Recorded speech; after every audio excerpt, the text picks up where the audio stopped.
Sadarkah kalian bahwa kekuatan itu diraih, bukan dihadiahkan? Salam sejahtera untuk kita semua. Perkenalkan, saya Frater Banu dari Tahun Orientasi Rohani Keuskupan Agung Jakarta. Di sini saya akan melanjutkan tema dari buku Yesus Chief Executive Officer yang sebelumnya telah dibawakan oleh Frater Cano tentang Yesus yang setia dalam misinya. Di sini saya akan membawakan tema tentang Ia yang percaya diri. Kepercayaan diri adalah sebuah konsep di mana kehebatan, kemampuan, dan kepintaran orang yang sedang dimiliki dan dirasakan dengan kemegahan hati yang begitu besar. Kepercayaan diri bisa timbul atau muncul dalam diri kita karena kepercayaan diri itu berakar dari sebuah mindset yang berasal dari kemampuan diri yang sudah bisa atau biasa atau pengalaman pribadi yang sudah pernah dilakukan. Mungkin kita bisa mengambil contoh dari sebuah pengalaman kebiasaan. Misalnya, pengalaman kebiasaan bermain piano dan pengalaman kebiasaan bermain batu gunting kertas. Ya. Kita bisa menyadari permainan mana yang paling sederhana. Permainan batu gunting kertas. Namun di sini saya ingin melihat dari sisi pengalamannya. Mungkin kita bisa mengandaikan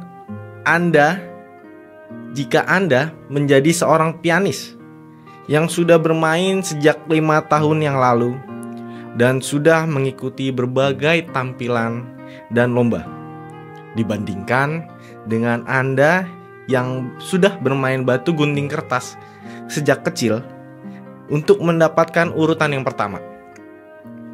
Apakah kedua permainan ini memiliki besar kepercayaan diri yang sama? Ya, tentu saja berbeda.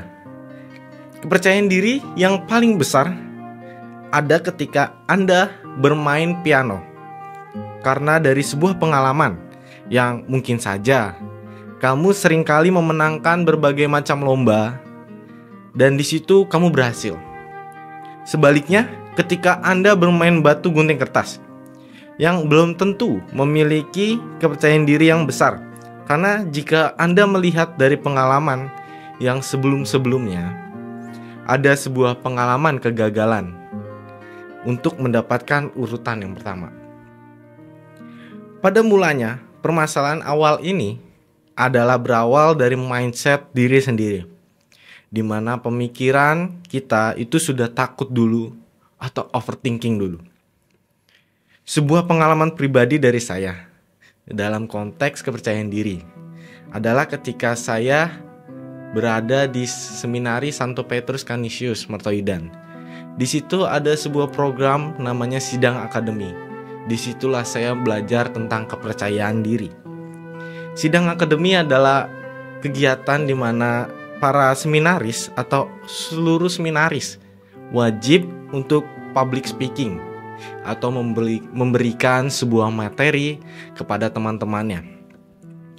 Pengalaman pertama yang saya rasakan adalah takut yang begitu sangat besar. Entah takut materinya tidak sesuai, atau materinya tidak menarik, atau mungkin saja saya membuat sebuah kesalahan. Namun dengan seiringnya waktu, beberapa kali saya public speaking, saya menyadari bahwa saya itu harus mengubah mindset saya. Saya harus mengubah pertanyaan saya dari bagaimana saya agar tidak mengikuti sidang akademi ini menjadi bagaimana saya bisa melakukan dan menyelesaikan sidang akademi ini. Dari pengalaman itulah saya menyadari jangan pernah berpikir terlebih dahulu kita akan mengalami kegagalan sebelum kamu melakukannya.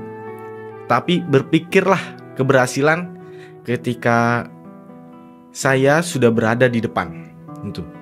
Begitu juga kepercayaan diri yang dimiliki Yesus Kristus kepada Bapaknya di surga. Tuhan Yesus memiliki kepercayaan diri 100% bahwa Bapaknya yang akan selalu menyertai untuk menebus dosa manusia. Walaupun penebusan dosa manusia yang dilakukan Yesus itu hanya sekali untuk seumur hidupnya. Namun ia sudah memiliki sebuah keyakinan dan tekad yang besar untuk melakukannya itu. Tuhan itu tidak pernah sekalipun merasa congkak atau besar diri, tapi dia juga tidak mengingkari kekuatannya sendiri. Semoga dengan renungan ini kita bisa lebih mengenal seberapa besar kepercayaan diri kita. Pertanyaan refleksi yang mungkin Anda bisa refleksikan pada malam hari ini adalah, seberapa besarkah kepercayaanku terhadap diriku sendiri? Dan apakah aku sudah menaruh kepercayaanku kepada Tuhan untuk menghadapi rintangan hidup ini? Marilah sebelum kita mengakhiri renungan ini, kita berdoa untuk malam. Dalam nama Bapa dan Putra dan Roh Kudus, amin. Allah Bapa yang bertata di dalam surga, terima kasih Engkau telah memberkati kami sepanjang hari ini. Berilah rahmat-Mu agar kami bisa mengenal dan mengerti akan diri kita sendiri. Berilah kekuatan untuk diri kita agar lebih percaya pada diri sendiri, seperti anak-Mu yang percaya pada Engkau. Demi Kristus Tuhan dan pengantara kami. Amin. Dalam nama Bapa dan Putra dan Roh Kudus. Amin.